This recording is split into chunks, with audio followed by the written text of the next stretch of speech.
Kalbar akan membuat regulasi Bedanya ada berita tentang kendaraan berat di luar Kalbar. Pemerintah Provinsi Kalimantan Barat segera membuat peraturan gubernur untuk menindak kendaraan dengan nomor polisi luar Kalbar yang beroperasi di wilayah Kalbar. Tidak hanya merugikan Kalimantan Barat dari sisi pendapatan asli daerah, operasional kendaraan dengan nomor polisi luar Kalbar juga dinilai menambah beban infrastruktur yang menyebabkan kerusakan jalan dan menguras kuota BBM provinsi sehingga warga harus menghadapi antrean panjang di SPBU. Jadi menurut kalian gimana? Memang sampai saat ini itu memang belum ada regulasi khusus yang secara tegas sih mengatur tentang soal kendaraan luar Kalbar yang beroperasi di daerah ini, justru Pontianak. Ini justru karena belum tertib pula, seharusnya kendaraan di luar Kalbar itu harus didata ke luar Kalbar maksudnya.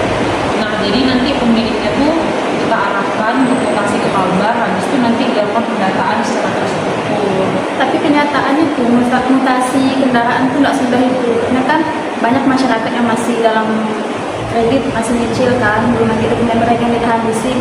Apalagi ada masyarakat tuh yang misalnya pindah tugas sementara ke Kalbar menjadi tuh pasti mereka tuh keberatan buat misalnya untuk mutasi kendaraan. Gini ya, coba kita lihat manfaat jangka panjangnya kalau misalnya mutasi.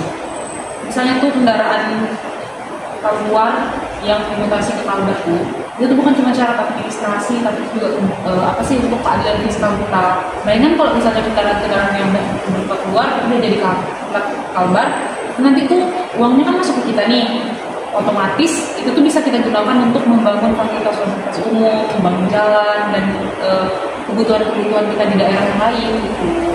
Jika kita mengacu pada aturan nomor 22 tahun 2009 tentang lalu lintas dan angkutan berjalan, pasal 1, sebenarnya kendaraan yang berdomisili selama 3 bulan di suatu daerah diwajibkan untuk mutasi tempatnya dan membayar pajak di daerah tersebut. Ini agar memberikan sistem perpajakan di daerah tersebut yang lebih adil.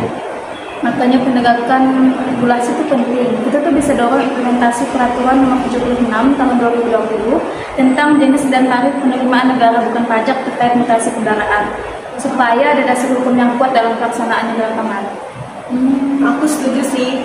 Nah, masyarakat tuh juga perlu tahu kalau sekarang pembayaran pajak itu bisa dilakukan secara online melalui aplikasi yang namanya Signal. Nah, jadi pembayaran pajak itu sekarang lebih praktis dan lebih efisien.